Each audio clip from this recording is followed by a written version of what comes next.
is funded by viewers like you. Support our independent journalism at patreon.com/narrative.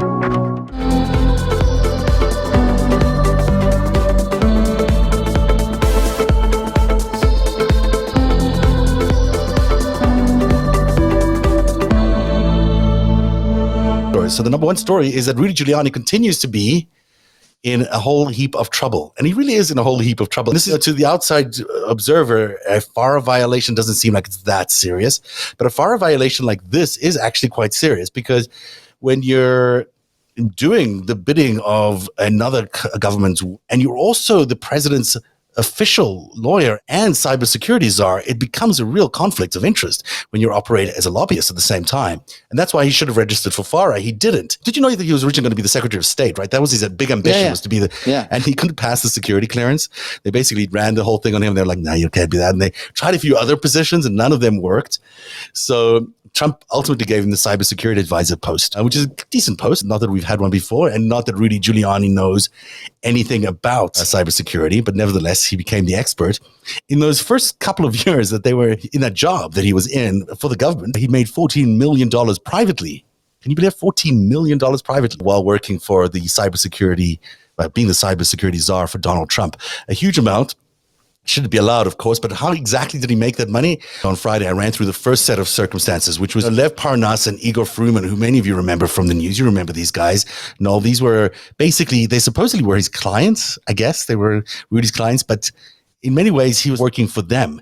Now, they paid him $500,000 during this campaign to get rid of the American ambassador to Ukraine, Marie Yovanovitch. And so she was eliminated from her job. She was removed from her job based on the campaign that these two started, Parnas and Igor Fruman, back in April 2018. They also paid Pete Sessions $3 million. There's another bucket of money that was going to come from Rudy Giuliani from Yuri Lutsenko, who was the attorney general, basically, the chief prosecutor of the Ukrainian government under the Poroshenko government. And that never happened. According to Rudy, he never took that money because it said it would look strange. So the suspicion is that maybe this $500,000 that came from Lev Parnas actually was money that originally was intended to come from Yuri Lutsenko. And it's Yuri Lutsenko who had the real problem with Marie Yovanovitch. He was the one who kept saying that she wasn't accepting of him and his government and to Poroshenko because they were corrupt, essentially. So he wanted her replaced so they could do what they needed to do more clearly. And that's why there's the first bucket of money that Rudy Giuliani got. But there's another bucket of money that Rudy Giuliani got because he was the cybersecurity czar. For those of you who don't know, and I'm sure you're aware of this, Ukraine is split up into two halves. One half's not really a half, but smaller than that. But the orange part here is Russian influenced. There's a lot of Russian population there. Putin has a huge hold over that eastern part. And the western side is more European influenced, more leans towards NATO. Both sides are just equally as corrupt. So you can't really say that one side is better than the other. They're just corrupt Eastern European officials. Yanukovych was the Russian appointed or installed leader by Putin. He was ousted and he was replaced by Poroshenko. And Lutsenko, the one I showed you just before here in the slide before, used to work for Poroshenko. So as the cybersecurity czar, Rudy Giuliani got to go around the world and make cybersecurity deals with everybody because he's such a brilliant cybersecurity guy. I don't know how he does this because clearly he doesn't have any experience in any of this, but he went to Kiev, which is the western part, and he signed a deal with Poroshenko for, I assume, many hundreds of thousands of dollars. They seem to be going for about $500,000. And he went to Kharkiv, which is the Russian part of Ukraine, and he signed another $500,000 deal there, all because he was going to be providing all these cybersecurity details and informations and consulting for both sides of the Ukraine divide. However, as it turns out, the money that originally came from Kharkiv, or the Russian-influenced capital there in the eastern part, didn't actually come from the city government, which is what they claimed it did. It came from Pavel Fuchs. And Pavel Fuchs is this guy who's a very well-known oligarch, very good friend of Vladimir Putin's, works in Ukraine as a sort of a conduit, basically, to Firtash, the mobster, and to Putin. And so he pays Giuliani $500,000 on behalf of Kharkiv to act as a consultant. for that city. Now, this is a big problem for Rudy Giuliani. Rudy has been running the same scam that Rudy always runs, okay? While he's doing all these deals, he's sitting up in the Grand Havana room every night, which is on top of 666 Fifth Avenue. Jared, that's where Rudy holds court. He's a drunk. He sits up there and gets drunk and smokes cigars every night. And he's basically like pay to play. You know, if you want to do business with Trump, you're going to go through me. He fashioned himself as the de facto Secretary of State. After he couldn't be the real Secretary of State, I guarantee you he was telling the guys in the back channels, I'm the one who will get your deal done. Just post 9/11, nobody made 9/11 worse than Rudy Giuliani. The command center fell down because Rudy insisted it be on top of a building by the World Trade Center instead of in Brooklyn, where the chiefs wanted it to be. Because Rudy wanted to be able to do a walk on camera when the World Trade Center got attacked again, which was all but a certainty after 1993. So Rudy wanted to walk down from City Hall and look like the hero when all the press was covering it. I didn't know that at all. Yep. I didn't know that he actually had the thing moved, the command center moved. He had it built because they needed a new command center. Right. They needed like a terrorist command, and he put it in the building. I forget the exact number, like 7 World Trade Center. It was on a top floor, and it had a bunch of diesel tanks on top of it. And it fell down and blew up, and that's part of the reason all the fire chiefs and stuff were just out in the courtyard outside of the Twin Towers. Like they didn't have a command center, but he insisted it be in Lower Manhattan because he wanted to do that walk. How do you know that that's what he wanted to do? And the walk has always surprised me. It's always surprising all documented. That he wanted to do a walk. That he wanted that walk. Because, and like I said at the top of the show, everybody who covered Giuliani knew it was all about Giuliani. He's an egomaniac. So all of his governance was about how does it serve him. If the command center was in Brooklyn, there's no photo op. He can't get to Brooklyn right away. He didn't think like the towers were going to come down. They thought there'd be another car bomb in the garage or something like that. And he'd get to, but if you realize or remember that famous picture of Rudy with the mask over his face, walking down, looking like some general, that's all from that seems so contrived to me. That seemed to me like, now when I go back and look at it, it feels to me like I'm watching a PR move, basically, by someone trying to rehabilitate his bad political career. At that point, he was doing terribly as a mayor.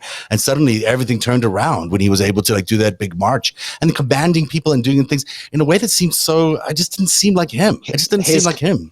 It wasn't. His career was over. That was he was hated in New York City. He was on his way out. He was deeply unpopular. That thing happened. The President Bush was nowhere to be found that day. So Rudy got to step in front of the cameras, what he'd always dreamed of doing, and pretend like he was in charge and he was the guy getting it all done. Meanwhile, he was the reason it was so bad. He wasn't the reason the towers got attacked, but he was the reason so many firefighters died. He cut the funding for their radios. They all wanted better radios, and he gutted their budget and stuff. So he made it worse, but he pretended like he made it better. And I'll say one more thing. I lived at 180 East End during this period for years. So that's right across the street from Gracie Mansion.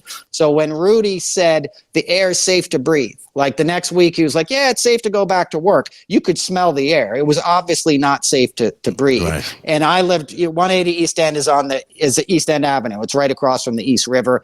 Gracie Mansion sits right on a park, Carl Schurz Park, on the East River, right? So every night the winds would change in September and in October, in the weeks and months after the attack, and our apartment would fill up every night with this acrid smoke of 1,000 computers and all kinds of stuff. And you're like, there's no way that's good for you. And I would look down when Rudy came home every night and got out of his SUV, he'd be wearing a mask for months afterwards. So back then I was like, that liar. He's telling school kids to go back to school down at, Ground Zero, and he's wearing a mask months later because he knew the air wasn't safe to breathe, but he wanted everybody to go back to work, and he wanted to pretend like he got the city back under control and it was safe again. It wasn't. And we lost tens of thousands of people after 9/11 from respiratory illness and cancer and all this other stuff because it was a toxic waste dump. And Rudy didn't care at all. And I did my colleagues in TV news who was until today in New York City struggle with the effect of that event because they got a lot of cancer and they had a lot of issues, a lot of breathing issues related to that 9/11 that still impact everybody. Absolutely. And let me just please make one more point. I worked on all those ceremonies, the 9/11 ceremonies. So for a year or two after So 2003 till the museum opened around 2012, I think. And I would be in the VIP tent. And that morning was the most somber thing in the world. We would have the children get up and read the names of their parents that perished in the tower. It was the hardest gig in all of live TV. Rudy would show up every year and he would come into the VIP tent and he would be smiling and glad handing and like high-fiving people. Because for him, politically and economically, 9/11 was the best thing that ever happened to him. If you remember, he tried to hold on to power as a mayor. He tried to cancel the election and just hold on to power. And they were like, that isn't going to happen. And then Bloomberg became mayor. So Giuliani set up a security firm, just like he did with the cybersecurity thing. And he traveled the world and got huge $1 million speaking fees telling people how to protect themselves from a terrorist attack. The guy who made it worse. Just like the guy saying he's cybersecurity dude who butt dials people at 2 a.m. on his cell phone. There was was it the broken windows or the broken windows theory that New York went on for a long time, and Rudy was spread around the world, spent a lot of money and energy running around the world telling everyone to follow this rule or this new theory of policing, which is basically arrest people for the small stuff and then the big stuff won't happen.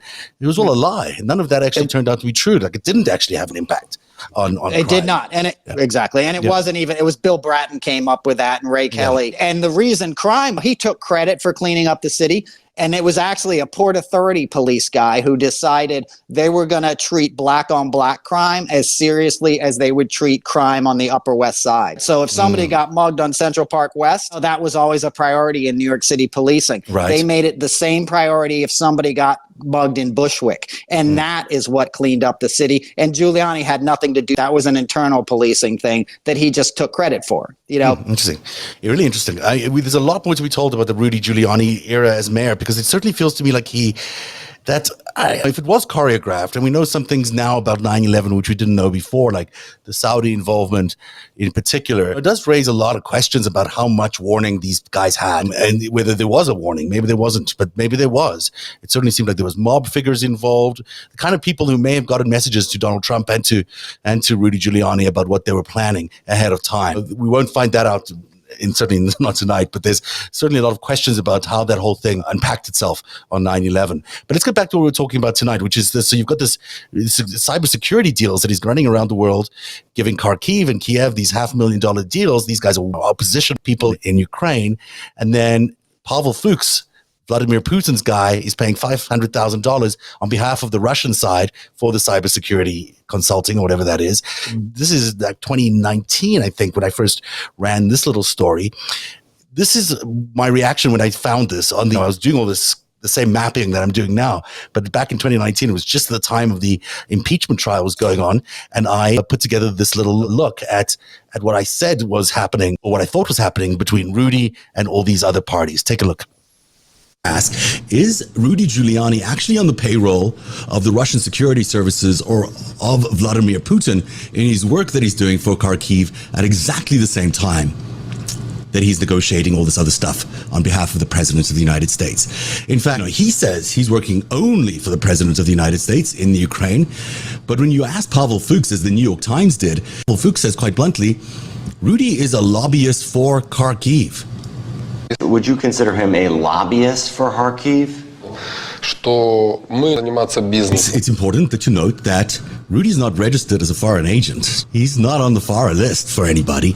And yet there's the guy paying Rudy for his lobbying work in the United States to bring economic muscle back to the eastern part of Ukraine. And he claims he's a lobbyist. Rudy might be breaking the law. Rudy is probably in violation of a FARA law if he's in fact lobbying for Russia and Ukraine, which is what he appears to be doing by getting a check from Pavel Fuchs, who's directly related to Vladimir Putin. Certainly worth investigation. And that's, I think, what's going on. That is, I think, what they're investigating right now. If I was having gone back and looked at all the evidence that I investigated, and a whole lot of other people did some great work on this, it does seem to me like this is what is at the crux of this. Was he taking Russian money through this oligarch, through Pavel Fuchs, while he was the cybersecurity czar for the American president? And where does that money go? Where does that money go to? Is it all go to Rudy? Or is there another piece of it that goes to Donald? Because I'm sure Donald Trump isn't doing all of this and letting Rudy run around the world getting all these deals just because. And he's doing it because he's getting a piece of it, presumably. Absolutely. And kudos for figuring this out in October of 2019, a year and a half ago. You nailed it. That's right. You heard it the narrative is always 2 years ahead of everybody else. So this was a little narrowed. You heard it here first, guys. Exactly. But no, absolutely. And I'll tell you one thing about Donald Trump. He doesn't do anything without getting a piece of it. Whether it's somebody selling grams of cocaine on the floor at Taj Mahal, or whether it's his consigliere selling deals, backroom deals to Kiev, Trump is getting a taste. It's been that way since his mob day of buildings. It's why he cared about hotel rates so much. There's no limit to how petty he is. They would double bill, per diems on Celebrity Apprentice. If there's M&Ms on a table, he's taking his cut and putting it in his pocket. Absolutely. That's who we've known him to be. Right, so you know that behind all this documentation, there's got to be money that's flowing from Rudy back to Donald. Donald's not letting him do this just on his own. No. And then so that's going to be really interesting as this case unfolds. And we've now got two instances here where there's funny money being floated around. The one was around the Ivanovich firing, but then this new one is about the cybersecurity money that's being paid to Giuliani by Pavel Fuchs. Who, by the way, Pavel Fuchs is the guy who negotiated the first Donald Trump licensing deal in Moscow. The 2006 licensing deal for a Trump Moscow, the original one, none of them ever happened, but the original one, Pavel Fuchs was a negotiator on behalf of the Russians on that deal. So it's not like he doesn't know who Donald Trump is. He knows exactly who Donald Trump is. And I suspect he might be cooperating. Who knows? Because he's been on the certainly the Department of Justice has had their eye on him for a while now. Right. So he could be cooperating on this because he wants his assets and he wants to gain access to the United States as well. This is going to end up being a really interesting story and a really interesting investigation. I don't think Rudy's in a very good spot here. And as much as he can go on TV and deny, it's not going to be that easy to walk out of this particular scandal. It's definitely not. The question, but Rudy's crazy. Rudy Giuliani is as nutty as Trump, as drug-addled. Alcohol's a drug. He's literally drunk every night. I don't know what he's going to do. Anybody who tells you they know what he's going to do is probably lying, because he's a loose cannon, and it's hard to see him turning on Trump in a way. With his amount of arrogance, not that he's loyal to Trump and not that Trump wouldn't turn on him and throw him under the bus. It's just in many ways, Rudy is the bus. Rudy, it's interesting. And we could do it another time. We can talk about how they moved out the Italian mob for the Russian mob to come in. So there's boss of bosses stuff behind the scenes that Rudy might be very aware of, that ratting out would be a yes, but ratting, he also knows how the game is played, and often ratting out is how you get off your chargers. And this is the Southern District of New York must be having a field day looking at all those communications. They have all these electronic equipment. That must be just a gold mine of information about what happened in the Trump era, but also just to relate it to his many kind of crazy foreign dealings. Because it wasn't just Ukraine. He has been cavorting and with the dictators and the worst kind of people in the world for a very long time. And there's also the other side of it, the two lawyers attached to this, which is Victoria Tenzing. Exactly. That whole thing, she's Firtash's lawyer. So how much information is coming from them? How much money came from Firtash to Rudy will be also fascinating to keep an eye out in the next while as this develops. But there you go. Absolutely. Do you want to talk about Tucker? Or we're out of time, but we can talk about Tucker if you want.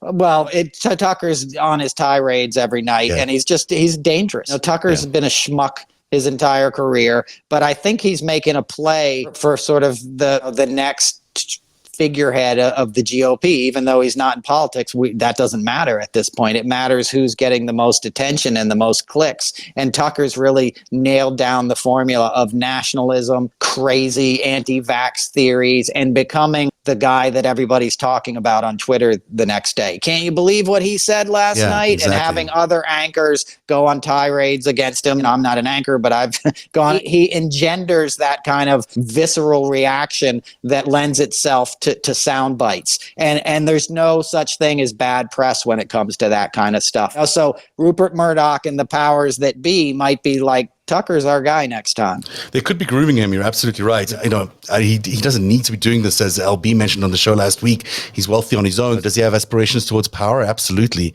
He is so offensive, and some of the things he's saying so out of normal bounds that, to me, it just seems impossible that we don't have a law in America that bans anchors from spreading disinformation the way he does. It just seems to me like we need that law. I mean, everyone's very protective of the First Amendment, but there is a point where the First Amendment just becomes really damaging to a country and a country's national security. These guys are fomenting insurrections, and now they're telling people not to get vaccinated, which is why we may not reach herd immunity at the end of the day. These are national security implications for everything that they're saying every day.